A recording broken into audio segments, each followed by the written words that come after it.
Gaza America ഏറ്റെടുക്കുമെന്ന president Donald ട്രംപിന്റെ വംശീയ ഉന്മൂലന പ്രസ്താവനക്കെതിരെ white ഹൗസിന് മുന്നിൽ വൻ പ്രതിഷേധം. US പ്രസിഡന്റ് ഡൊണാൾഡ് ട്രംപും ഇസ്രായേൽ പ്രധാനമന്ത്രി ബെഞ്ചമിൻ നെതന്യാഹുവും തമ്മിലുള്ള കൂടിക്കാഴ്ച നടക്കുന്നതിനിടയിലാണ് പ്രതിഷേധവുമായി നൂറുകണക്കിന് ആളുകൾ തടിച്ചുകൂടിയത്. കഫിയ ധരിച്ചും ഹമാസ് പതാകകൾ ഉയർത്തിയുമാണ് ആളുകൾ പ്രതിഷേധവുമായി എത്തിയത്. വെടിനിർത്തൽ കരാർ നിലനിൽക്കുന്നതിന്റെ ആശ്വാസത്തിൽ കഴിയുന്ന ഫലസ്തീനികളെ വീണ്ടും സംഘർഷത്തിലാക്കുന്ന ട്രംപിന്റെ പ്രസ്താവനയെ പിന്തുണച്ച് നെതന്യാഹുവും രംഗത്ത് വന്നിരുന്നു. ഈ സാഹചര്യത്തിലാണ് അമേരിക്കൻ പ്രസിഡന്റിന്റെ ആസ്ഥാനത്തിന് മുന്നിൽ ആളുകൾ പ്രതിഷേധവുമായി എത്തിയത്. ഫലസ്തീൻ വിൽപ്പനക്കുള്ളതല്ല, ഫലസ്തീനെ സ്വതന്ത്രമാക്കുക, ഡൊണാൾഡ് ട്രംപിൻ്റെത് ഭ്രാന്തൻ നിലപാടാണ് തുടങ്ങിയ മുദ്രാവാക്യങ്ങളുമായാണ് നൂറുകണക്കിന് ആളുകൾ വൈറ്റ് ഹൗസിന് മുന്നിൽ പ്രതിഷേധിച്ചത്. ഫലസ്തീൻ വിൽപ്പനക്കുള്ളതല്ല എന്ന മുദ്രാവാക്യമായിരുന്നു പ്രതിഷേധക്കാർ പ്രധാനമായും തെരുവിൽ ഉയർത്തിയത്. കനത്ത സുരക്ഷാ സന്നാഹത്തിനിടയിലും പ്രതിഷേധക്കാർ ലോകശ്രദ്ധയിലേക്ക് അമേരിക്കയുടെ ഭ്രാന്തൻ ചിന്തയെ തുറന്നു കാണിക്കുന്ന സമരമാണ് നടന്നത്. ഫലസ്തീനെ സ്വതന്ത്രമാക്കുക എന്ന മുദ്രാവാക്യവും പ്ലക്കാർഡുകളുമായി തെരുവിലിറങ്ങിയ സമരക്കാർ നെതന്യാഹുവിൻ്റെ ചിത്രമുയർത്തി ഇസ്രായേലിൻ്റെ അതിക്രമങ്ങളെ രൂക്ഷമായി വിമർശിക്കുകയും ചെയ്തു.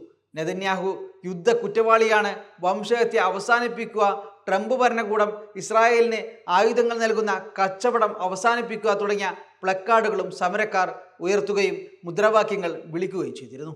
US പൗരന്മാരായ തങ്ങളുടെ നികുതി പണം ഫലസ്തീനികളെ കൊല്ലാൻ ഉപയോഗിക്കുന്നത് അംഗീകരിക്കുന്നില്ലെന്ന് പ്രതിഷേധ പ്രകടനത്തിനും സമരത്തിനും നേതൃത്വം നൽകിയ മൈക്കൽ ഷിറ്റ്സർ പറയുന്നു. ഇസ്രായേൽ ഫലസ്തീൻ സംഘർഷത്തോടുള്ള അമേരിക്കയുടെ പതിറ്റാണ്ടുകളുടെ നയത്തെ അട്ടിമറിച്ചുകൊണ്ടാണ് ഞെട്ടിക്കുന്ന പ്രഖ്യാപനവുമായി ട്രംപ് മുന്നോട്ട് വന്നത്. ഇത് നിസ്സാരമായി എടുത്ത തീരുമാനമായിരുന്നില്ല.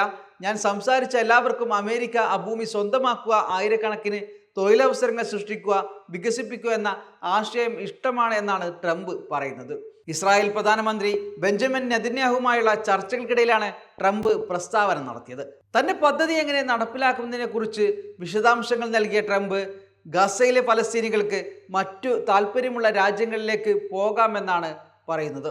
വേണമെങ്കിൽ ഫലസ്തീനികൾക്ക് അവിടെ താമസിക്കുന്നത് തുടരാമെന്നും ഒരു ഔദാര്യം പോലെ ട്രംപ് പറഞ്ഞു വെക്കുന്നുണ്ട്. ട്രംപിന്റെ പ്രഖ്യാപനത്തെ കൈയടിച്ചാണ് ഇസ്രായേൽ പ്രോത്സാഹിപ്പിക്കുന്നത്. US പ്രസിഡന്റിന്റെ പദ്ധതി ശ്രദ്ധേയവും ചരിത്രം മാറ്റിമറിക്കാൻ അർഹതയുള്ളതാണെന്നുമാണ് നെതന്യാഹു പറയുന്നത്.